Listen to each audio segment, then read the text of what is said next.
Assalamualaikum warahmatullahi wabarakatuh. Halo Bapak Ibu guru hebat. Perkenalkan, saya Rin, salah satu guru fisika di SMA di Indonesia. Di video kali ini, saya akan membagikan hasil belajar saya dengan mengoneksikan materi dari modul 1.1 hingga 1.4 di Pendidikan Guru Penggerak Angkatan 11 ini. Baik Bapak Ibu, mari kita simak bersama videonya. Di modul sebelumnya, kita sudah belajar tentang filosofi pendidikan yang digaungkan Ki Hajar Dewantara. Kemudian, belajar tentang nilai-nilai guru penggerak yang mungkin kelak tidak hanya dimiliki oleh guru penggerak, namun bisa menularkan nilai-nilai tersebut ke murid-muridnya dan lingkungan sekitarnya. Lalu, kita juga belajar tentang visi guru penggerak. Setelah kita mengetahui esensi dari pendidikan itu sendiri, kemudian ditanamkan nilai-nilai guru penggerak, dan sekarang dibimbing untuk membuat visi guru penggerak agar muridnya memiliki nilai-nilai yang baik untuk kehidupannya di masa depan. Dan di modul kali ini kita belajar bagaimana kita mengeksekusinya dengan mengimplementasikan budaya positif di lingkungan belajar. Di sini saya akan memulainya dengan membahas tentang pertanyaan pertama, yaitu sejauh mana pemahaman Anda tentang konsep-konsep inti yang telah Anda pelajari di modul ini, yaitu disiplin positif, teori kontrol, teori motivasi, hukuman dan penghargaan, posisi kontrol guru, kebutuhan dasar manusia, keyakinan kelas, dan segitiga restitusi. Adakah hal-hal yang menarik untuk Anda dan di luar dugaan? Di sini saya akan memulainya dengan membahas tentang disiplin yang kerap kali digaungkan di masyarakat, baik dalam lingkungan sekolah maupun pekerjaan. Tapi sebelum itu, kita bakal bahas dulu tentang teori kontrol. Apa yang dikemukakan oleh teori kontrol? Teori kontrol mengungkapkan terdapat beberapa statement yang menggambarkan tentang kondisi real di lapangan itu seperti apa. Pertama, ilusi guru mengontrol murid. Yang kedua, ilusi bahwa kritik dan membuat orang merasa bersalah dapat menguatkan karakter. Yang ketiga, ilusi bahwa semua penguatan positif itu efektif dan bermanfaat. Dan yang terakhir, ilusi bahwa orang dewasa memiliki hak untuk memaksa. Inti dari keempat ilusi ini menyatakan bahwa orang dewasa itu sangat rigid dan juga berhak atas kehidupan manusia yang lain. Tapi pada kenyataannya kita tidak boleh seperti itu. Kita harus saling menghargai antara yang lebih tua dan juga yang lebih muda. Harus menghormati satu sama lain dengan menciptakan karakternya masing-masing untuk saling bertenggang rasa. Kemudian kita masuk ke makna dari disiplin. Apa sebenarnya makna disiplin? Disiplin itu adalah bertanggung jawab terhadap apa yang dilakukannya karena mereka mendasarkan tindakan mereka pada nilai-nilai kebajikan universal. Disiplin berasal dari kata disiplina, yaitu artinya belajar. Disiplina berasal dari bahasa Latin. Kita juga bisa mengambil dari kata disciple, yang berarti murid atau pengikut. Tujuan disiplin itu menciptakan anak-anak yang memiliki disiplin diri sehingga mereka bisa berperilaku dengan mengacu pada nilai-nilai universal dan memiliki motivasi intrinsik bukan ekstrinsik. Maksudnya adalah mereka bisa meyakini nilai-nilai kebajikan yang diyakini secara universal untuk dapat berkembang ke arah yang lebih baik dan memiliki motivasinya dari diri mereka sendiri untuk menjadi lebih baik itu, bukan motivasi dari luar diri mereka. Mengapa disiplin itu perlu? Karena dimulai dari disiplin yang maknanya itu adalah bertanggung jawab dalam kegiatan belajar, itu akan mempengaruhi pada karakter mereka sendiri. Dan kita di kurikulum Merdeka itu sangat menekankan karakter yang mengandung nilai-nilai kebajikan yang ada di profil pelajar Pancasila, yaitu yang pertama, beriman dan bertakwa kepada Tuhan Yang Maha Esa dan berakhlak mulia, mandiri, bernalar kritis, kreatif, bergotong royong, dan berkebinekaan global. Dan di sini terdapat nilai-nilai kebajikan, The Virtues Project, di mana nilai-nilai kebajikan ini yang akan ditanamkan pada diri siswa. Sebelum ke siswa, tentunya diri kita sendiri dulu agar bisa menginspirasi para murid ketika di sekolah. Terdapat 3 motivasi perilaku manusia. Yang pertama, untuk menghindari ketidaknyamanan atau hukuman. Yang kedua, untuk mendapatkan imbalan atau penghargaan dari orang lain. Dan yang ketiga, untuk menjadi orang yang mereka inginkan dan menghargai diri sendiri dengan nilai-nilai yang mereka percaya. Alfie Kohn dalam wawancara ASCD Annual Conference pada Maret 1995 mengemukakan bahwa baik penghargaan maupun hukuman adalah cara-cara mengontrol perilaku seseorang yang menghancurkan potensi untuk pembelajaran yang sesungguhnya. Menurut Kohn, secara ideal tindakan belajar itu sendiri adalah penghargaan sesungguhnya. Kebutuhan dasar manusia ini kita bisa dilihat pada gambar, terdapat 5. Yang pertama ada penguasaan, kedua ada kesenangan, ketiga ada kebebasan, yang keempat ada rasa kasih sayang dan rasa diterima, dan yang kelima ada rasa bertahan hidup. Maksudnya adalah di sini kita bisa mengaitkan motivasi perilaku tadi, ternyata bisa jadi ada kebutuhan dasar manusia yang tidak dipenuhi, yang belum terpenuhi. Begitupun dengan kita maupun dengan siswa. Semuanya bisa berpotensi untuk hal itu. Dan di sini kita akan mengenal tentang restitusi. Dalam fisika, restitusi berarti proses tumbukan. Tapi di sini bukan maknanya tumbukan, melainkan restitusi itu bermakna sebagai proses menciptakan kondisi bagi murid untuk memperbaiki kesalahan mereka, sehingga mereka bisa kembali pada kelompok mereka dengan karakter yang lebih kuat. Di sini, restitusi juga bisa dimaknai dengan proses kolaboratif yang mengajarkan murid untuk mencari solusi dari masalah dan membantu murid berpikir tentang orang seperti apa yang mereka inginkan dan bagaimana mereka harus memperlakukan orang lain. Tujuan restitusi itu adalah untuk membantu murid menjadi lebih memiliki tujuan, lebih mendisiplinkan, dan mendisiplinkannya tentu saja ke arah yang positif dan memulihkan dirinya setelah berbuat salah.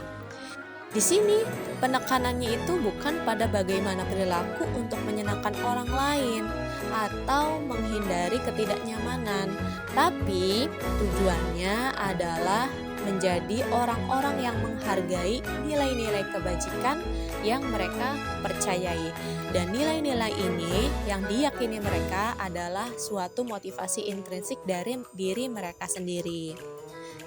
Kemudian ciri-ciri restitusi itu ada beberapa macam. Yang pertama, restitusi itu bukan untuk menebus kesalahan, namun untuk belajar dari kesalahan. Restitusi memperbaiki hubungan.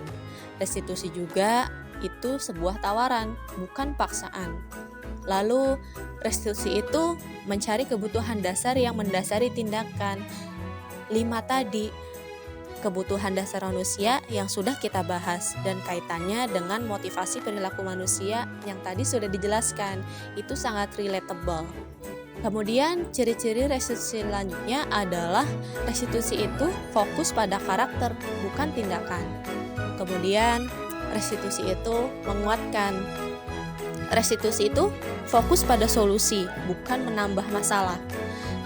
Dan restitusi itu mengembalikan murid yang berbuat salah pada kelompoknya untuk meyakini nilai-nilai kebajikan yang telah diyakini secara universal.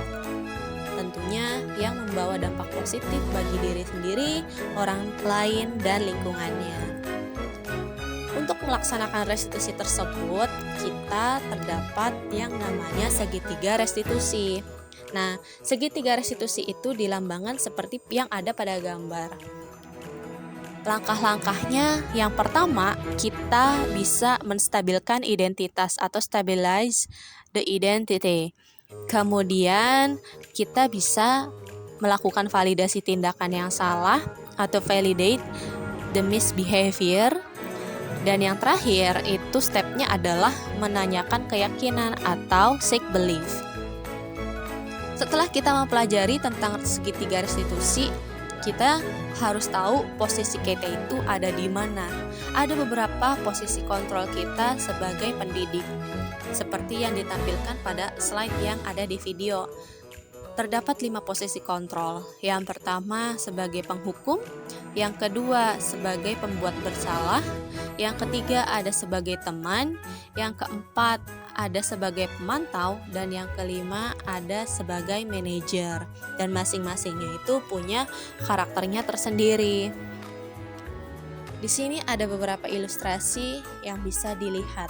Ilustrasi pertama itu adalah seorang guru yang langsung menjudge, langsung menghukum siswinya yang telat masuk sekolah dan salah menggunakan sepatu dengan warna yang berbeda.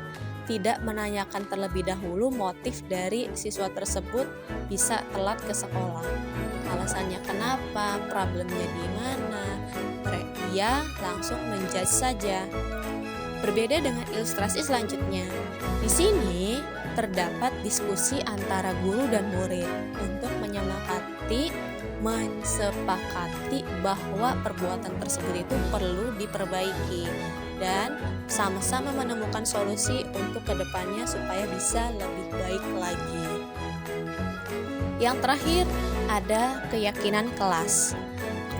Nah, keyakinan kelas ini bisa juga diterapkan di sekolah, tapi untuk skup kecil dan langkah kecilnya Bapak Ibu bisa menerapkannya di kelas terlebih dahulu. Tidak apa-apa, karena itu akan berpengaruh kepada iklim dan ruang belajar mereka sendiri, sehingga lama-kelamaan mereka juga akan terbiasa. Keyakinan kelas. Keyakinan kelas adalah suatu nilai-nilai kebajikan yang diyakini oleh guru dan murid dan seluruh warga yang ada di sekolah yang diharapkan dapat ditanamkan pada jiwa mereka dan diterapkan di dalam perilaku keseharian. Contoh dari keyakinan kelas seperti yang dilihat pada slide. Seperti selalu bersikap positif, senantiasa menjadi diri yang terbaik, percaya dan menghormati orang lain serta barang miliknya, berkomitmen terhadap setiap tugas, senantiasa membantu, dan juga yang lainnya seperti yang ada di slide. Ada hal yang menarik setelah saya mencoba mempelajari modul 1.4 ini. Bayangkan saja jika materi ini diimplementasikan di sekolah. Tidak perlu langsung dengan skup yang besar. Lingkup kecil seperti kelas menjadi langkah awal dalam menerapkan budaya positif. Perlahan, seiring berjalannya waktu, akan menjadi inspirasi bagi teman-teman guru lain untuk melakukan hal yang sama di kelasnya, sehingga budaya ini perlahan tumbuh dan menjadi karakter dari sekolah yang diimpikan. Perubahan apa yang terjadi pada cara berpikir Anda dalam menciptakan budaya positif di kelas maupun sekolah Anda setelah mempelajari modul ini? Perubahannya itu adalah perubahan yang menginspirasi satu sama lain. Yang awalnya saya bisa pelajari modul ini sendiri, kemudian bisa di-share ke kelas dan juga di-share ke teman-teman guru dan perwakilan murid dari Duta Hukum FPSH di SMA Negeri 1 Bongas, dan perlahan akan menjadi habit dan kebiasaan untuk menciptakan sekolah yang diimpi-impikan. Itu adalah hal yang menurut saya sedikit demi sedikit, tapi itu mengubah image bahwa budaya positif itu sulit untuk dilakukan atau diterapkan di sekolah. Ternyata dari hal kecil itu akan menimbulkan pengaruh yang besar untuk menginfluence teman-teman terinspirasi membudayakan hal-hal positif di lingkungan kelas melalui keyakinan kelas yang diterapkan oleh masing-masing guru. Bukan hanya guru mata pelajaran, tapi bisa juga oleh wali kelas, seperti itu. Lalu, pengalaman seperti apakah yang pernah Anda alami terkait penerapan konsep-konsep inti dalam modul budaya positif, baik di lingkungan kelas maupun sekolah Anda? Bagaimana perasaan Anda ketika mengalami hal tersebut? Tentunya pengalaman-pengalaman tadi itu ada di dalam kehidupan sehari-hari, dan bahkan ketika saya menjadi pembina OSIS, saya pun melakukan hal yang sama dalam posisi yang udah dijelaskan di dalam modul 1.4 ini, yaitu kontrol guru sebagai penghukum. Dulu saya sering sekali menjadi penghukum anak-anak ketika tidak menaati aturan sekolah. Di sini biasanya untuk mendisiplinkan anak-anak ketika upacara, mendisiplinkan pakaian, atribut, begitupun juga sepatu, seperti yang sudah dipaparkan pada kasus di modul ini. Saya pernah ada di posisi itu. Kemudian setelah saya belajar tentang modul ini, ternyata cara saya itu sudah sangat kuno dan lama sekali, sehingga saya perlu upgrade ilmu dan juga upgrade skill, bahwa ternyata anak-anak itu tidak harus diberi hukuman sehingga mereka bisa menaati peraturan, namun dengan menanamkan keyakinan pada diri mereka sendiri bahwa mereka tidak seburuk itu dan pasti bisa menjadi pribadi yang lebih baik lagi.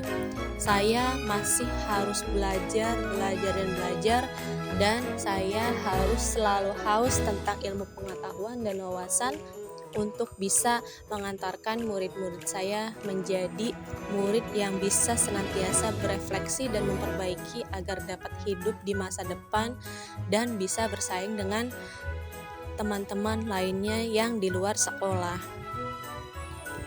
Lalu, menurut Anda, terkait pengalaman dalam penerapan konsep-konsep tersebut, hal apa sajakah yang sudah baik?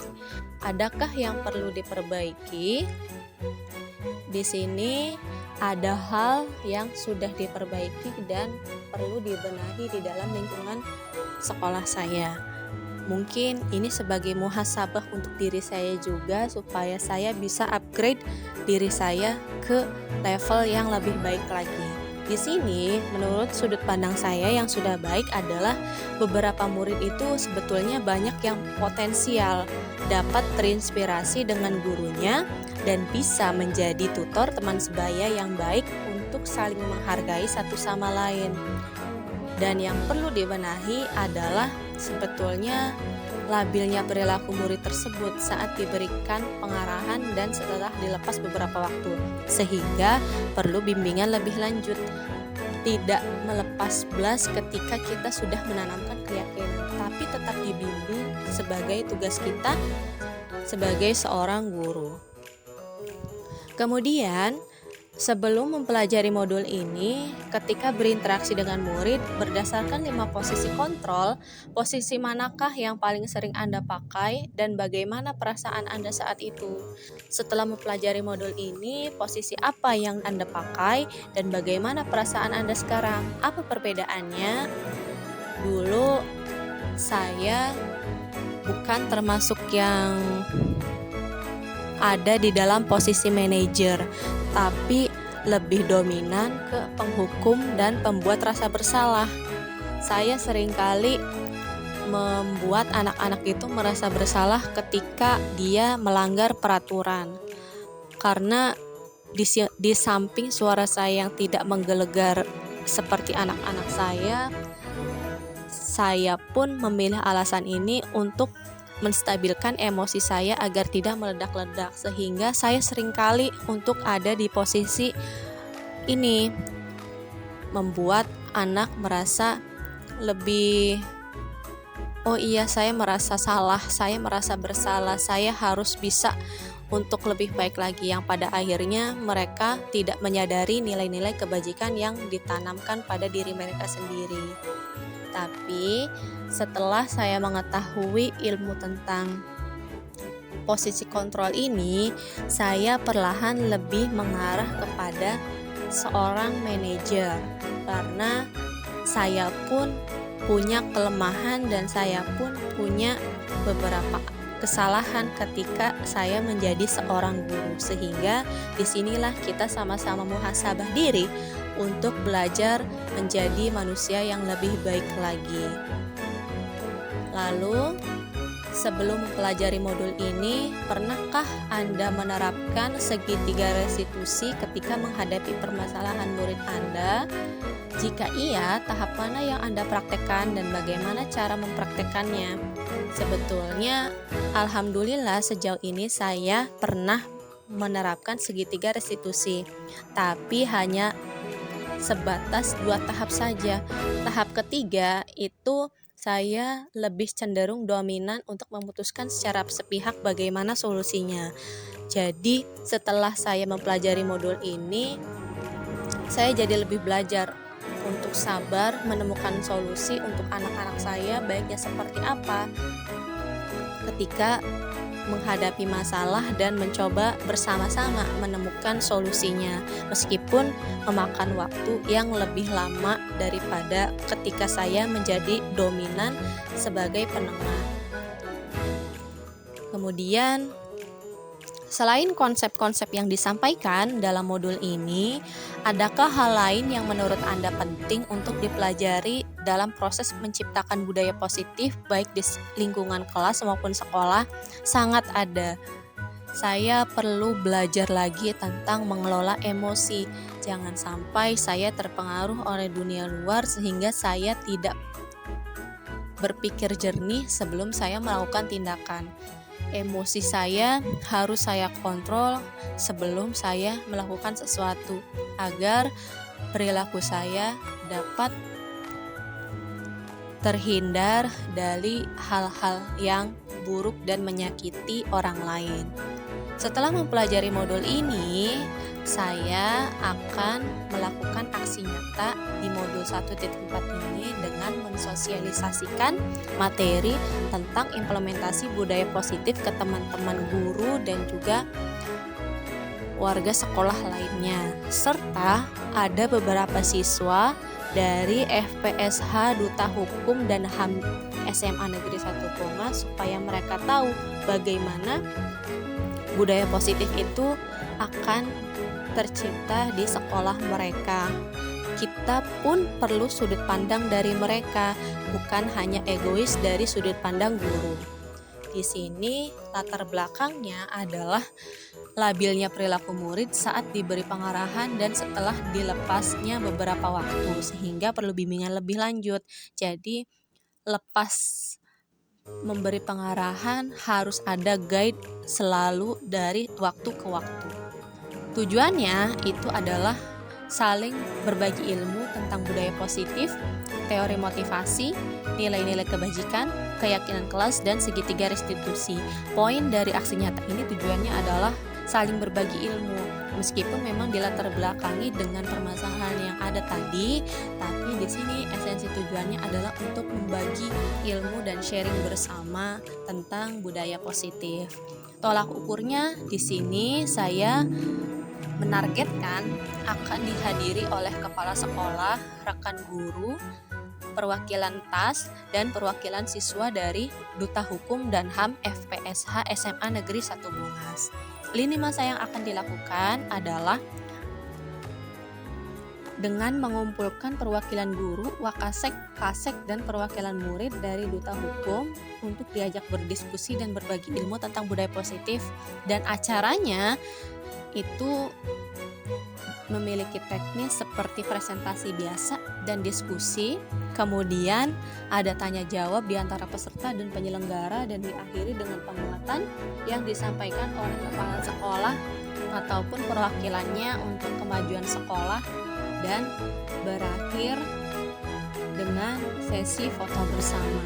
Tentunya rancangan aksi nyata ini perlu dukungan dari sarana prasarana, dukungan dari rekan guru dan staf tata administrasi sekolah, dukungan dari siswa, semuanya saling bersatu padu untuk bisa melancarkan acara ini dan kita saling berbagi ilmu.